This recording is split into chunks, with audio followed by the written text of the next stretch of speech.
Right, welcome back. Episode 3, Ball or Nothing. Welcome back.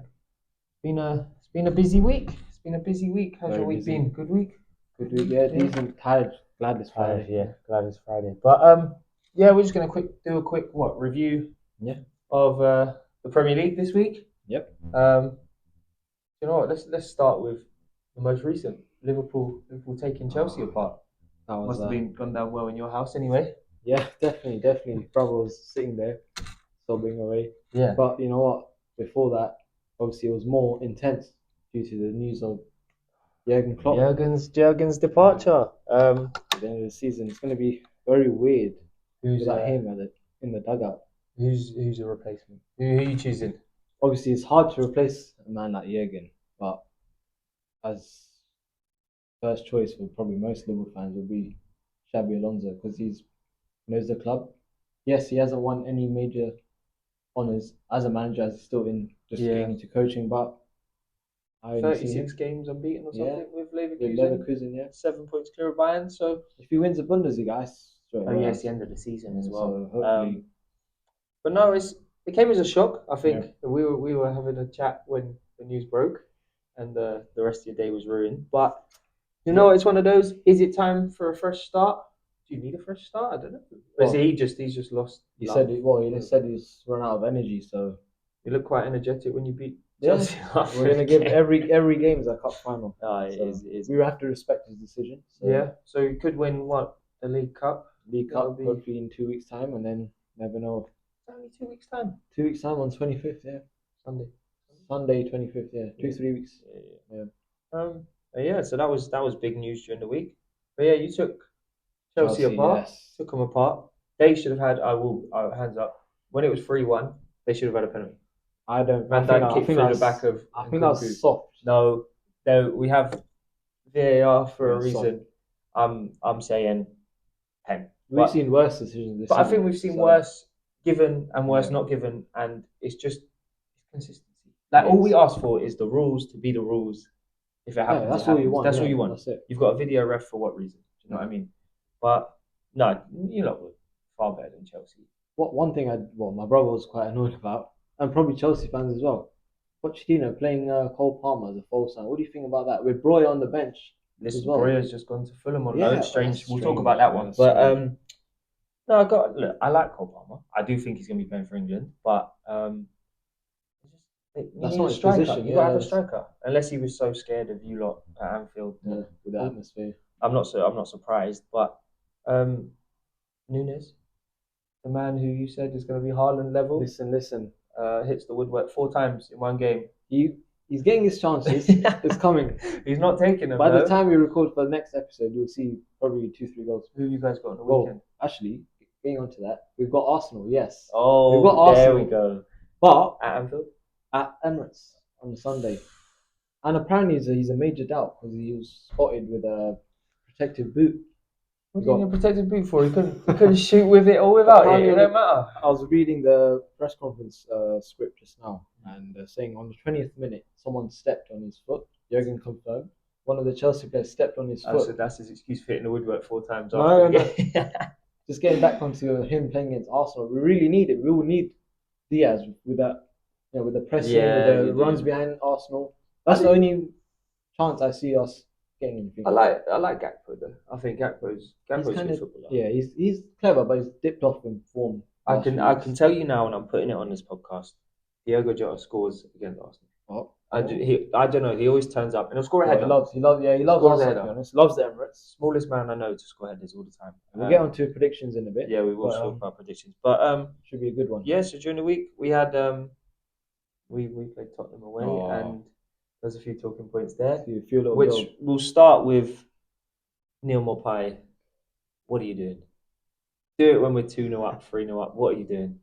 Look, I like it. I like the fight. I like but brings the game joy. I'm not having away at Tottenham. You go 1-0 up for a goal where you've kicked it off 1 foot and it's hit your knee. So early in the game, and you go and whip that out. For them to score 3 times in 10 minutes in the second half was just symbolic. But second goal. What is Udogie doing? Does he not look to see that Ivan Toney stood on the edge of the box? That guy is the most one game he's brilliant. Won it, yeah. I know he scored, but one of those. But no, we're in for a tough time. I was never expecting nothing from Spurs, but it's one of those that we had the chance. Spurs' defense, because they play such a high line and so open. They're there for goals to be scored, but we just. That 10 minutes in the second half is just crazy. That's it. I saw the little banter with Madison and Morpie on Instagram after the game. Madison said that Neil Maupay scored enough goals and then to something have his own celebration. And then Morpie hit back with about relegation. That was quite quality. I like that. And that he scored more goals. So I don't know. Neil Maupay is Neil Maupay for us. Do you know what I mean? So it's always going to be the same way. But yeah, we had last night the 4-3 Man United game. I will be very honest. It's a sports podcast, yes. I'll talk about it. I was watching the darts. I was watching Luke Littler. I was watching Luke Littler. But when I turned off and went to bed, I think the game. I thought. Well, the last time I looked at the score, it was 2-0. That's when I saw it. 2-0 Man United. I woke up this morning. It was 4-3. That's when I saw it. I was like, "What's going on there then?" Woke up to see Kobe Mainoo's got 2 goals in 2 games. Yeah, but as a Wolves fan, you've got to be gutted. You can't equalise in the 95th after being 2-0 down. You can't concede 4 to this United team at home. No, I'm sorry. I won't speak until we played them again. But we conceded twice in the 91st minute against them. So, but big result for us. As a Brentford fan, I'm glad that Man United scored because Wolves are one of the teams we're playing against. Like to stay up. Yeah. Quick stat before. Stat is back. Here he goes. Onana's conceded 50 goals already. 50? Yep, 50 goals. What a goalkeeper. Stop it. Those United fans, great signing, isn't it? Great signing. Better than De Gea? Yeah. Clearly. I think De Gea should. I know that we don't know internally in the club, but I still think De Gea is better than Onana. Oh, 100%. I want De Gea at Brentford. Get him on a... No, get him on. Get him in. Yeah. But United are probably one of the strangest football teams at the moment. Win 1 week, lose 1 week, struggle against someone they shouldn't, beat someone they shouldn't. Inconsistent. Yeah, it's very inconsistent. But, one game, before we move on, that shocked me. Not shocked. You're going to talk about the Luton game. I missed that. Also, Newcastle 3-1 against Villa. Yes. Villa at home are one of the... With Liverpool, that was their first defeat in 20... Crazy. No, I might mean that, like 18 home games or something. That's still quite a good record. So they played City and everyone at home. And then Newcastle go there after having an average season. Average season with so many injuries. Yeah. Isaac went off injured as well, so... I'm not having their injuries. You might have to play Seb Botman up front next week. Yeah. Nick Pope's going to do a stint. Nick Pope, literally. But yeah, that is a shock. Wasn't expecting it. But with Newcastle, anything happens. Yeah. So, I mean, big surprising, club. entertaining. And then we talk about Luton, Brighton. Serious. I couldn't believe that. I checked my phone and it said 2-0, 5 minutes. I had to check that again. Yeah. What? 4-0. As a Brighton fan, you're thinking, what's going on? Yeah, hence why the local fans were not really looking into De Zerbi coming to us. So I know it's a shock game, yeah. It is. Some of those things happen, but yeah, so. But yeah, it's good. Was there any other games in the week? No, there was Crystal Palace. Wolves, Sheffield United, 3-2. That was an entertaining one. Brenton Diaz again. Yes, with a goal again. But you know what? He's not a man to keep. And I still think they're gone. I think they're gone. I think Burnley are gone, but then also I think Brentford are gone. So it's a tough run of fixtures. We got a very tough run of fixtures. Man City on Monday night. Just piling up. But did the double over City last year, so never know. Any City fans watching, we're coming again. Do it for Liverpool as well, innit? No, bro. I don't know. Part of me wants to lose just so you don't. Come on, we've got a big party for Jurgen coming up. Yeah, we'll get beaten. I think Haaland's meant to be restarting. First start. De Bruyne's back. It's gonna be a tough time, but Monday nights under the lights at Brentford. That'll be good. It's always you never know what's gonna happen. We briefly touched on transfers. Yes. So Armando Broja joining Fulham from Chelsea on loan. I was talking about this last night with someone, and I said that loaning someone in the same league, like we got Reggie on. Yes. It's so strange. Strange because you meant to want to do better than all these clubs. I understand there's financial reasons. I find all of this, but you're trying to do better than these. Why are you trying to help them? Yeah, especially your rivals. Yeah, Chelsea and Fulham. You're telling me big rivals. That's to all the Chelsea and Fulham fans. Your rivalry's dead. Yeah, it's over. Literally. You're all best friends now. You all basically support the same football club. We're both rubbish. But dead. Yeah, I'm not a fan of them loaning to a rival, especially someone in the same league. And like I said, we've got Reguilon, Yeah. but we're not competing with Spurs. No. We're two different. I think Chelsea and Fulham pretty similar. Yeah, definitely. Like hopes. Yeah, I don't think there was anything else shocked. No big. It's quite boring on the deadline day. It was. Well, January always is because people ain't got the money for No, that's FFP true. reasons, and Yeah, I heard only most busiest club was Nottingham Forest signing some random reserve player from Spain. I don't know if you know the keeper Sells from Belgium, quite old. Oh yeah. They brought him in. Yeah, even though they got two first team Yeah. goalkeepers, maybe because Matt Turner's not. Yeah, but you can't. They signed Matt Turner for some serious money. from Arsenal, isn't it? Yeah, so I don't know what's going on at Forest. They'll be all right, but they should be fine. I'll give a shout out to QPR. Just signed. Who they signed? Isaac Hayden from Newcastle. Oh yeah, midfielder. Yeah, a guy called Michael Fry up front, and I think his name's Joe Hodge from Wolves on loan. Joe Hodge was on the bench for the game last night, and then signed for QPR just after the game on loan. So, but you know what? Well, they do need players if they want to stay up. They want to stay up. Points got to be. Like I said to you earlier, they're only allowed to stay up if we get relegated. Yes. If we don't get relegated, they have to go. You were saying that earlier in the day. Yeah, I was. I would love a little rivalry between some family friends and stuff. So, I'm going to talk AFCON. I always bring out the AFCON segment because I sit there and I watch it. And last night there was no game and whatever. I won't be following it now. No disrespect. I'm following because Mo Salah's gone. My two boys are actually on either side of the draw, so could play each other in the final. Oh, we got Onyeka for Nigeria. Wissa nice for the Congo. So, there was a few shocks. I can't remember what our predictions were. Probably should have written them down. We should have, but Nigeria beat Cameroon. I don't know if that counts as a shock. Egypt losing to Congo. Mo Salah lost to Wissa on penalties. That's fine. He's come home. Well, he was home, but now to rest his hamstring. Yeah, now he can get ready. I see Guinea won the battle of the Guineas. Yep, they did. Naby Well, the big shock in AFCON. Sorry, Ivory Coast beat Senegal after barely getting through. Yeah, I think the big shock was Senegal losing to Ivory Coast because Ivory Coast barely getting through, sacking the manager, Sergio Aurier in charge. I don't actually know if they hired anyone else to come in, but he knocked out Senegal, and then the other favourites, Morocco, knocked out by South Africa. Wow. I read a thing that all 8 quarter-finalists from last AFCON are all knocked out already. Wow. It's good for the AFCON. It's good for African football, but it's one of those that it's good. Is it bad? I don't know. Does Africa need a dominating country that can go to the World Cup and perform? Yeah. That's what. Because there's such a big continent, you think that they can sort it out. I'm gonna be honest. I'm gonna change the subject a little bit here. How have India not got 11? There is 1 billion people in your country. That's true. There's 1 billion people. True. How is there not 11 people at the same standard as Kevin De Bruyne? You know what? That's true. You've got a good point. I always think about it. Like countries like always think China, about that, China. you guys. There's only one at a good level. Sunil Chetri, but he hasn't made it. He hasn't made it. But he's a decent footballer. But I do think about it. Like China, India. You seriously can't find 11 people that can do a job. You're right. I can't. You've got these tiny countries like San Marino. Don't get me wrong, they're not competing, but they've got 11 people. They've got 11 people. But then you've got. No, on a serious note, I do think there's something that maybe I'm going to take my coaching out to India so that I can find. Well, maybe we should have a word with Modi. You can speak to him. I'll speak to him tomorrow. Yeah, just message him. But yeah, no, that was a little bit off topic. Right, let's get into some predictions then for the weekend. It's not going to be a long podcast today. We'll just keep it nice and predictions. Short. So Saturday, Everton Tottenham early kickoff. Huge game, both sides. Huge game, both sides of the table. Massive. I, as a Brentford fan, need Everton to lose. I'm going to go 2-1 Tottenham, and I think Richarlison scores. We're giving goal scorers every game. Yeah, let's go.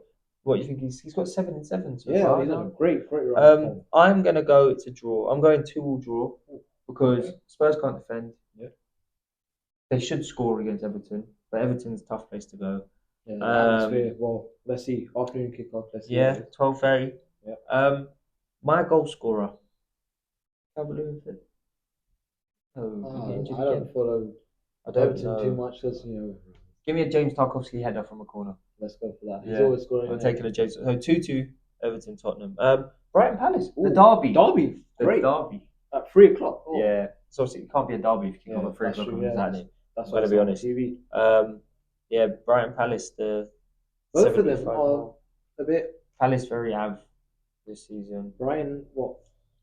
Brighton, I do think Brighton will win it, but you've got Crystal Palace, got players like Eze. They've just signed that Adam Wharton from Blackburn. Probably the biggest signing on deadline day, or biggest money spent. Must be, yeah. At least they're firing as well. Yeah, so it's one of those that I'm gonna go early, and I'm gonna say 2-1 Brighton, and I'm taking a João Pedro goal. João Pedro penalty. Oh yeah, takes penalty. Yeah. So I'm gonna go for 2-2. 2-2. Yeah, I know Brighton are struggling at the moment. So are Palace, but I still think there'll be goals. Yeah, both defenses are quite leaky at the moment. I'm gonna go for 2-2. I've realised this about our predictions. We go very high goals games, and then we're a great advert for if the Premier League could just abide by our predictions, and that's fine.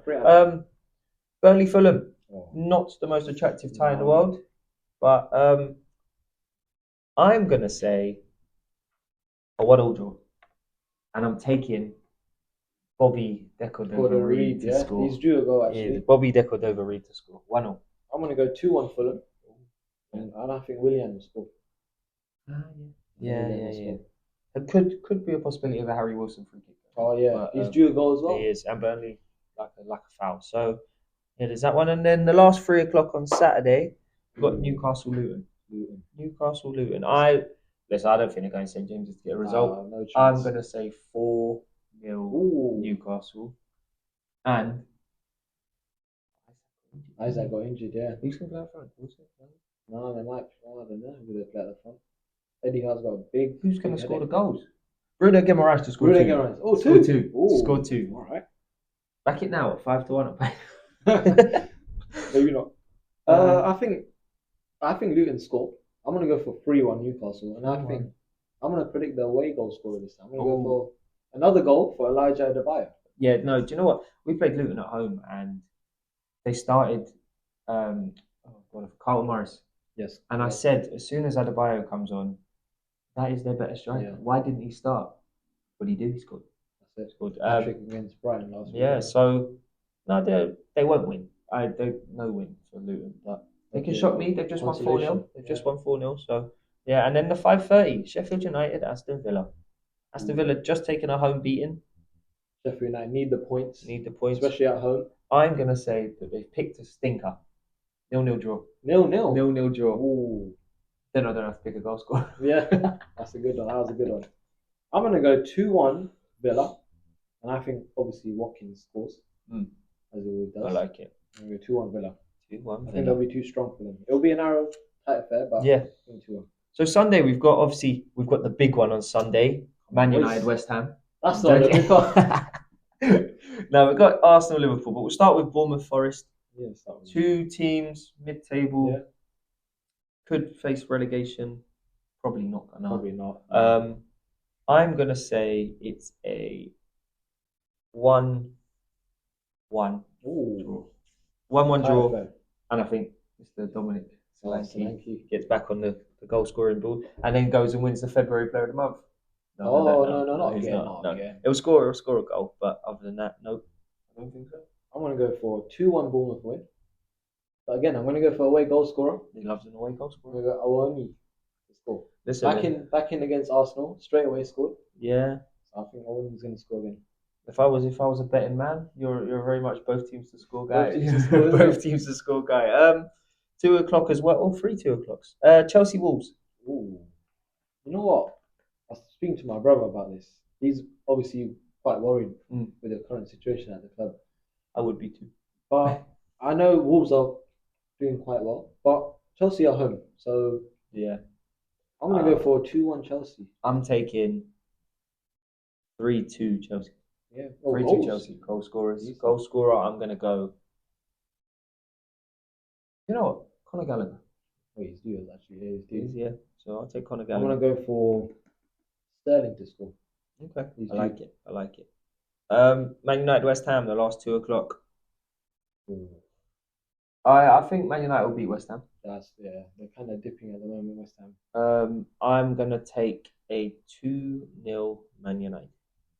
And Kobe Mainoo's going to score Kobe for the Mainoo, third time three goals in 3 in appearances. 3 games. Yeah. Nice. I'm going to go for another both teams to score. Yep. I'm going to go for a 3-1 United, and I think Garnacho will score. Nice. Oh, yeah. Rashford scored again this week. Yeah. So, but 4:30, the big one. Arsenal, Liverpool, the battle for second place because City are going to win the league. Come on. The battle for second place. I am going 9-0 Arsenal. 9-0 Arsenal. Quality. I am going. There's goals in this because the FA Cup there should have been so many goals. Oh, we were lucky to win that actually. I think. You know what? I think 4-3. 4-3. Proper Premier League classic. Arsenal. Proper Arsenal. Okay. Andre Arshavin scores 4. Oh yeah. All the way flies in. Yeah, I'm going. No, I am going Arsenal 4-3. 4-3. You've heard it here first. Arsenal 4-3. But my goal scorer, Martinelli. Assisted by Saka. Assist as well. Assisted by Saka. Precise. I'm gonna go for a 2-2. Yeah. And my goal scorer, another away goal scorer. First goal for Liverpool. Joe Gomez. I thought you were going to say Conor Bradley. What a boy. Oh, no, he scored against Chelsea. What a footballer, by the way. Trent's lost his right back position. Might as well move to midfield. He's gone into midfield. Yeah, he's opened the doors. But he's serious. I like him. What a young talent. Great. And then let's finish it with the Monday night game. Ooh, bet you can't wait for that one. My boys versus Man City. I bet you can't wait for that one. Haaland's expected to start as well. I'm going to sit here and I'm going to be confident. They couldn't beat us last year. They can't beat us this year. I'm going 3-1 Brentford. We would love that. We would love that. I'm sitting on my horse and I'm riding it into the distance. But I'm taking 3-1 Brentford and Tony scores 2. Tony scores 2? Ooh. Is he gonna put that in the bet as well? Yeah, he's gonna put that in the bet. Get out of it. I'm gonna go for a 3-0 City win. I think give us a goal. Clean sweep. No, give us a goal. Alvarez to score, I think. What a footballer. Yeah. Scored a ridiculous amount of goals for someone who's just turned 24. So much options they got City. But this is where they should win the league comfortably because their D team, their C team is better than all Premier League sides. That's true. When you can afford to just get rid of players like Cole Palmer. Yep. Like you are, and not lose any quality of those positions. No, not any quality, not any backups, to the backup. You are doing something right. So that's what I will leave it with, is that we are going to beat City, and I will be back here on this podcast next week to say I told you so. Mr. Confident. Honestly. But thank you this week for watching. And we'll see you back here for episode 4.